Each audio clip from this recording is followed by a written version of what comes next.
Hey everyone, Larry here again, and today we're going to learn how to build an artifact deck, sort of a mono blue build. But first, my secret lair promos came in. Well, kind of, but not really. You'll see that in a moment. So yeah, here we go. So we have like Walking Ballista. Hold on, wait. These aren't official art. Yeah, no, I hand release. So basically, just proxies for now. But no, eventually we'll get around to like the actual stuff here. But yeah, I'm gonna say I did get good job with these. So Walking Ballista, Dark Steel Colossus, and Arcbound Razor. See what I did there. And then of course, yeah, I think I'm guessing, I'm not sure though, but I'm wondering if maybe if there's a secret layer Planeswalker. It's probably gonna be this guy, Karn the Great Creator. See what I did there? That's like awesome artwork. That's like the best artwork of Karn I've ever seen. Unlike the one in Duel Masters where Karn's all blue. It's just like, why? Why did they do that, anyways? So yeah, as you can see, then he managed to build himself the statue of Urza out of their non-infringing property Blocko, which of course that's supposed to be paired with Lego, and of course he's got like a few perks there. Yeah, Karn the Great Creator, of course. You kind of know what this guy does if you ever played against or played an artifact deck and stuff like that. So of course, the main thing is his -2 that you may choose an artifact card you own from outside the game or in exile, reveal that card and put that into your hands. Of course, outside the game, that's basically like your sideboard and stuff like that. So I mean, like you in Commander, you'd have to have like whatever card is separate from your deck and stuff like that. So I think I don't know if I screwed up on this or not, but the card I chose was one that I got last night. Mechagodzilla Battle Fortress. Now this is actually a real card, of course, because of course, look at that art. You just can't look at that art and not be amazed by it. This is one of the, I think the only that I know of welcome back promo. So basically, I think what this was trying to do was because a lot of the local game stores have been shut down by COVID-19, and they're trying just do something special for the community, to make them feel welcome, like during these trying times and stuff like that.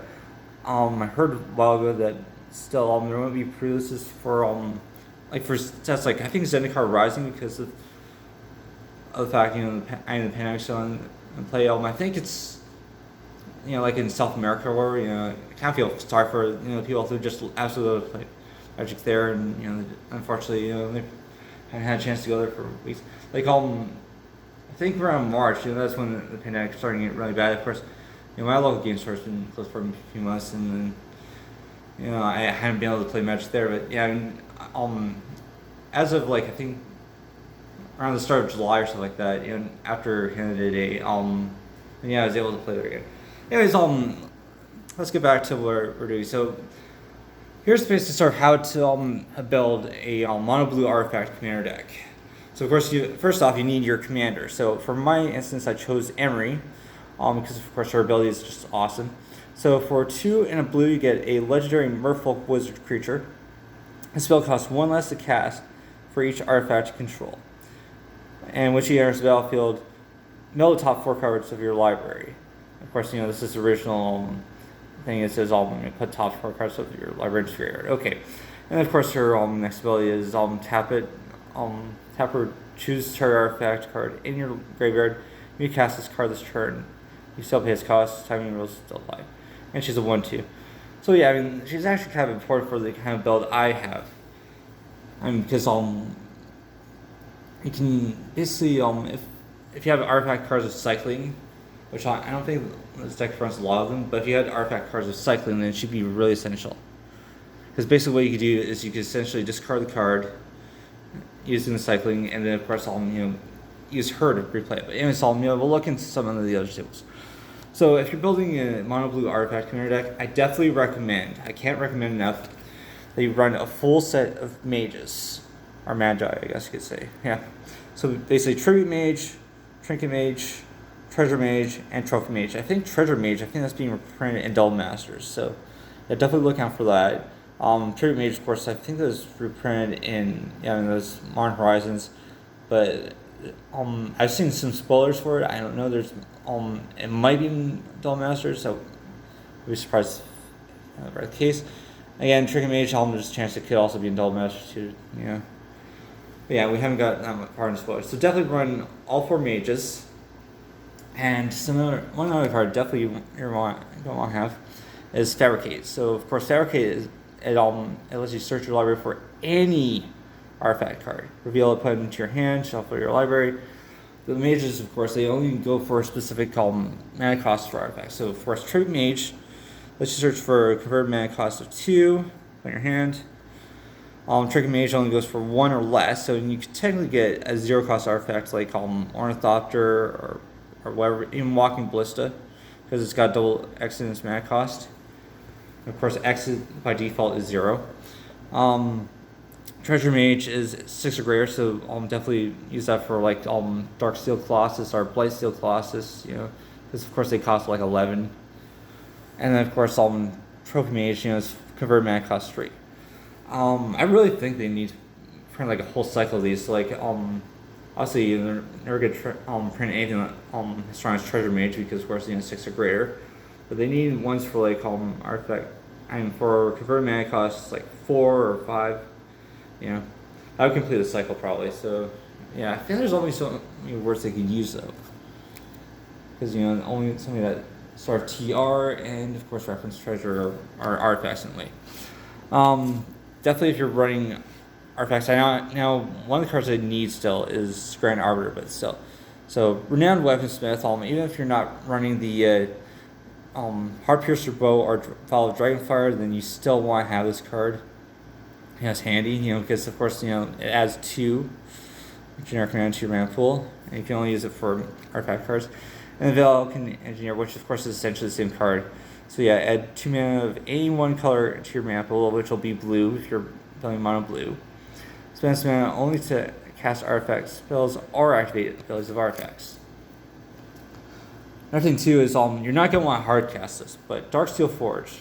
This is powerful. Once it hits the battlefield, if it doesn't get countered, then you pretty much win because your artifacts can't be destroyed. Artifacts control are indestructible.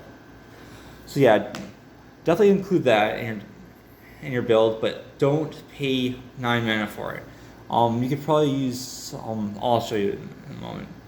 But yeah, you can use some way to get around it. So next, you'll want to be able to find your artifacts too. So Fairy Mechanist or Machinist.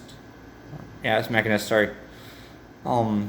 It's a 3 blue Fairy Artificer, artifact creature. And when it enters the battlefield, you look at the top 3 cards of your library. You may reveal an artifact card from among them and put it into your hand. Put the rest of them on the library in any order. Not Inland Tour. Mystical Tour, I guess some instance and stuff.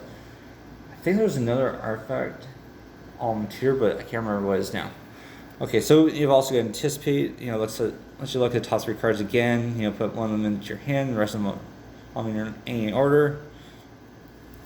But this one is a bit more specific. This one's like the most optimal version of the 3. So Tongue Time, it costs 1 in blue again. Look at the top 3 cards of your library. Put one of those cards in your hand, one on top of your library, and one on the bottom of your library. So slightly better version of Anticipate. In fact, this actually came out before Anticipate was a thing. So yeah. So those are your like tours and look spells. I think there's better ones you can have. Soulvein, of course, basically, it's a staple for a reason. This is like the heart of every commander deck. So of course, for 1 mana, and then it's 2 mana to your pool. Shape Anew. Now this is where it gets technical. So the controller of target artifact sacrifices it, then reveals the top of his or her library until he or she reveals an artifact card. That player puts that card onto the battlefield, then shuffles all other cards. Reveal this way into his or her library. I was gonna say they are in there and stuff. Yeah, and so basically, if you have like a weak artifact like Soul Ring, of course, then you can essentially trade it in for something else. Now, of course, you shouldn't be afraid to lose artifacts in this deck, as you'll see. Okay, so Argivian Restoration. Of course, that basically brings back anything back from your graveyard to the battlefield. For 4 mana, so 2 double blue. Now, this one you definitely should run in a mono blue deck. Retrace Image. I don't know how many people play this. It's kind of underrated in that case. Anyways, for a single blue mana, it's a sorcery. Reveal a card in your hand, then put a card into play as, and if it has the same name as a permanent play. Of course, the only cards you're allowed to run in Commander that have different name, the same name, are of course islands. So this card here, you might as well just say you may play an extra island per turn, or basically extra. And so like say for so you're playing Birdclad and you're running islands and mountains and stuff like that. It lets you play a second one of each one. It's just rampant blue. Okay, so Crucible Worlds, that's a very good card. I know this is an expensive inclusion for an artifact deck and stuff like that, but you should really run it. I mean, this thing is so awesome. And so the idea, of course, you can play land cards from your grave. So, of course, cycling, that's a thing. So yeah, you also get to see what cycling lands have got. Coral Atoll, of course, this will be good. It's so say you use Retrace Image to get another island onto the battlefield.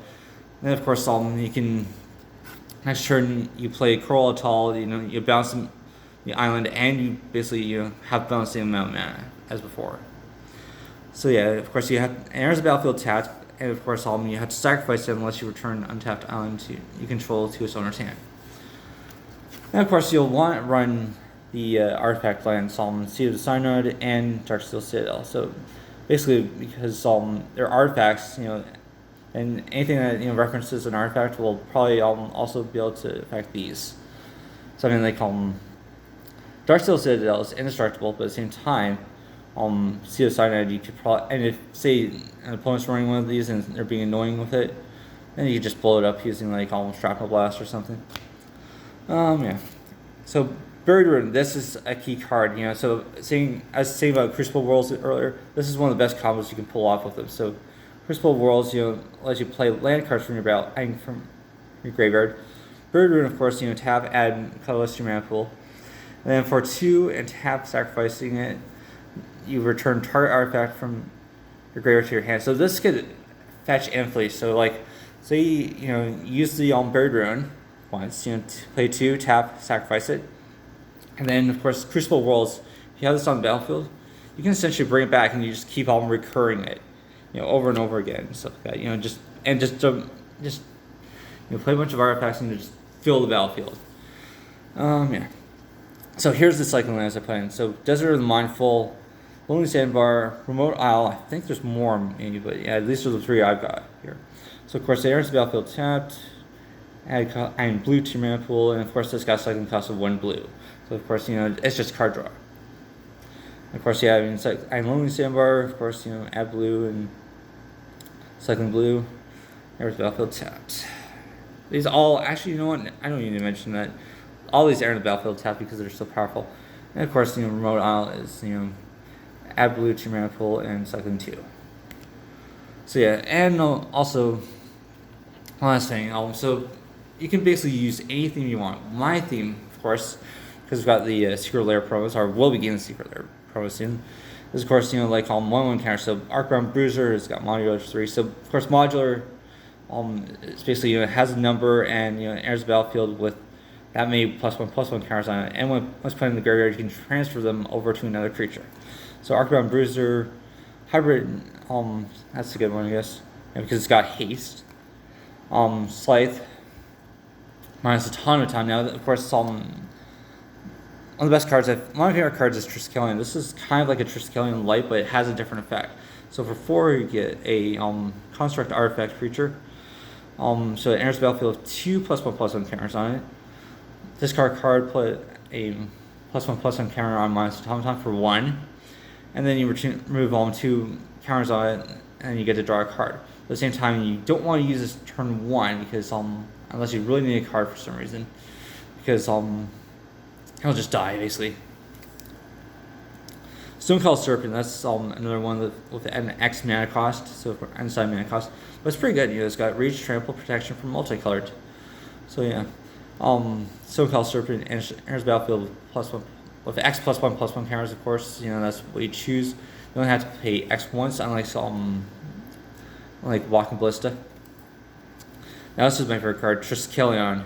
So it enters battlefield with 3 +1/+1 counters on it, and removing a +1/+1 counter from it, deals 1 damage to any target essentially. Yeah, that's awesome. You're definitely gonna want to make sure for the +1/+1 counter creatures, definitely want to make sure they have a lot of +1/+1 counters on it, which is why I've got Proliferate in here. So Contentious Plan, this is from War of the Sparkle, which is a pretty recent set.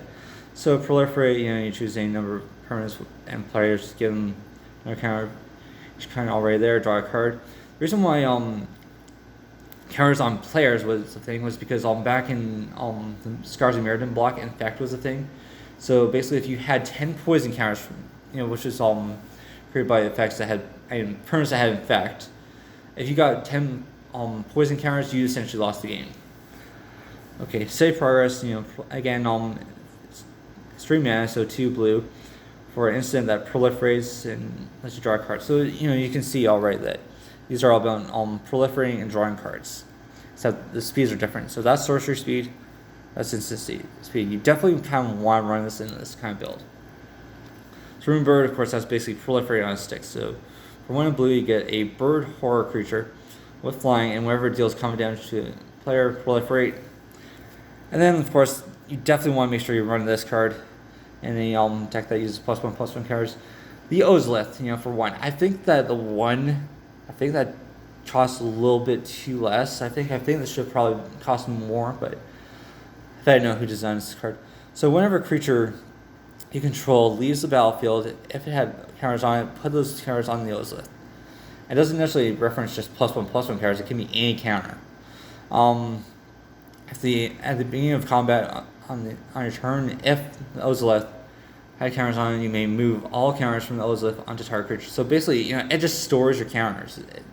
It's basically just like a CPU. You dump all your files onto it, and it saves you for later and stuff. So yeah, definitely these are just some ideas. So that these are kind of just sort of the main components that you should run. But yeah, the rest is basically all free. So hopefully this video helped you in some way. And if it did, leave a like, subscribe, and I'll see you next time.